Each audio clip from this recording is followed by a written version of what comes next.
Same shit, different year is a phrase the FIFA community of the past decade has become all too familiar with. Frustrating gameplay and a complete lack of innovation has led to a large portion of the player base who have a love-hate relationship with the game, but still buy it year in, year out, forming a weird, toxic addiction, having nowhere to go given the lack of competition. Number 1. Defensive AI isn't any better this year.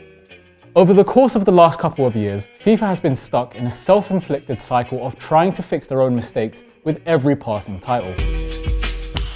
In this year's FIFA, goalkeepers are absolutely useless during 1v1s, but then in the next FIFA, goalkeepers would be unbeatable brick walls that would save everything you fire at them. Out in front of goal, stopped by the great chance to go in front. Yeah, EA does release minor patches throughout the early months of the game's lifecycle, but as always, it's just not enough. One major problem that lights my soul on fire is the defensive awareness in FIFA titles of late. EA unveils trailers showcasing how defensive AI can basically read our minds every year when we're playing against them, and then do the work for us, sweeping up like Makelele in his prime.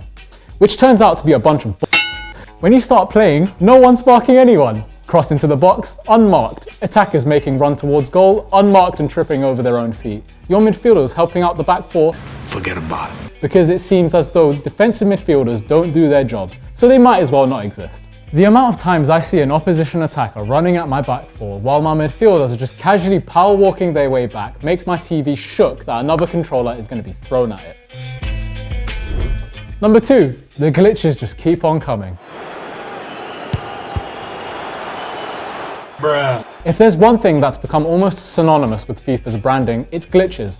Everywhere you look, there are glitches. Sometimes your goalkeeper parries the ball into his own net. Sometimes players are warped into different dimensions, and sometimes the game decides to stop working. Oh, and remember that weird ankle twisting glitch? You never know what you're gonna get.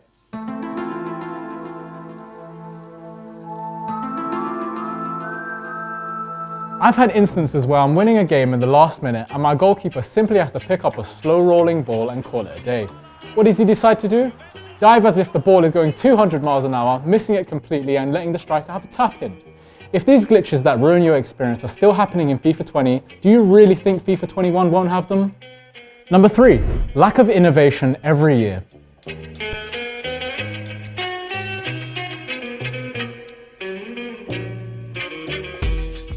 One truly revolutionary feature was the impact engine introduced in FIFA 12 that changed the way players made contact with each other. You could really feel the full contact aspect of the game instead of players karate chopping through another player's torso with every tackle.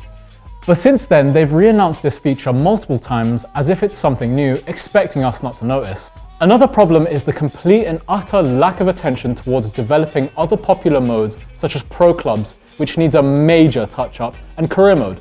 Yeah, jumping into a simmed match and taking control is alright, I guess. And so is developing players a bit differently this year, but as always, it just all feels a bit underwhelming. What we really want is the full Football Manager experience, but with the production value of a FIFA title.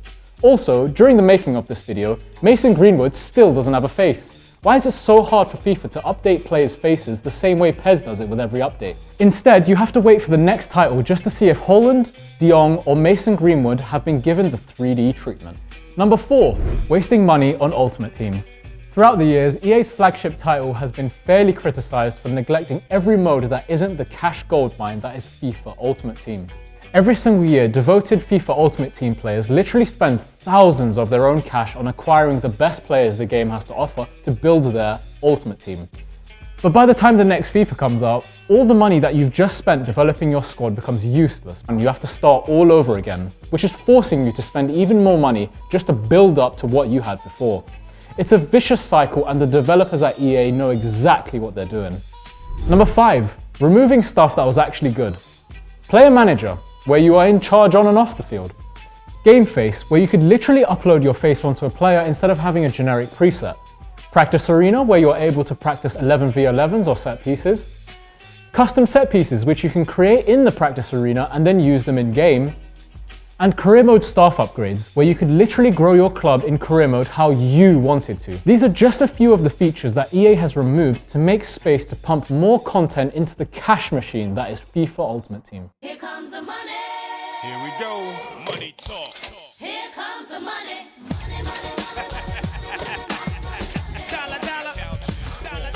For another year, FIFA loses out to PES when it comes to teams, stadiums, and sponsorships, having already lost the Camp Nou, Allianz Arena, and the Juventus Stadium.